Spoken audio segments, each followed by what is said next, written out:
ভাবতে ভাবতেই সেই দিনটা চলে আসলো অবশেষে। আর সেটা কি বলো তো, কদম ফুল পিঠে। যেমন ভাবা তেমনি শুরু। তাই স্নান টান করে লেগে পড়লাম কদম পিঠে বানাতে। যদিও তোমরা অনেকেই জানো, তাও আমি একটুখানি বলে দিই। তাই প্রথমেই নিয়ে নিতে হবে একটা কড়াই। তাতে জলটাকে গরম করে 1 চামচ ঘি আর 1 চামচ নুন কিছুক্ষণ মিশিয়ে নিয়ে তার মধ্যে দিয়ে দিতে হবে 1 বাটি চালের গুঁড়ো। আর আমি এখানে নিয়েছিলাম আতপ চালের গুঁড়ো, চাইলে তোমরা সেদ্ধ চালের গুঁড়োও নিতে পারো। গরম জলের মধ্যে আতপ চাল মিশিয়ে নেওয়ার সাথে সাথেই কিন্তু ওটাকে গরম অবস্থায় মেখে ফেলতে হবে, না হলে ঠান্ডা হয়ে গেলে শক্ত হয়ে যাবে।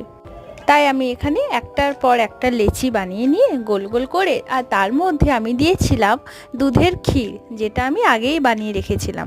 তোমরা চাইলে নারকেলের পুরও দিতে পারো। আমার বরাবরই ক্ষীরের পিঠে ভীষণ প্রিয়। নারকেলের পিঠের থেকেও আমার ক্ষীরের পিঠে প্রিয় বলে আমি ওটা আগের থেকেই বাড়ির দুধ দিয়ে বানিয়ে রেখেছিলাম। তবে এখানে বলে রাখি, ডিজাইনটা তুমি যেমনই করো না কেন, ভেতরে কিন্তু যে ক্ষীর বা পুরটা দেবে ওটা কিন্তু অল্প করে চিপে চিপে দিয়ে দিও, না হলে বাইরে থেকে ফেটে গেলে ওটা আর কদম ফুলটা হবে না। আর এদিকে দেখো, আমি টোটাল 10-12টা কদম ফুলের গোল গোল করে বানিয়ে নিয়েছি। কিন্তু কদম ফুলটা কিভাবে বানালাম, তার জন্য নিয়ে নিয়েছিলাম কিছু পরিমাণ বাসমতি চাল, যেটা আমি আগের থেকেই ভিজিয়ে রেখেছিলাম এবং তারপর সেটাকে শুকনো করে একটা পাত্রে তুলে রেখেছিলাম। আর এদিকে লেচি বানানো হয়ে গেলে ওই শুকনো বাসমতি চালের ওপরে ওটাকে ডুবিয়ে নিতে হবে। তাতেই কিছুটা রেডি হয়ে যাবে একদম কদম ফুলের কাঁচা অবস্থা।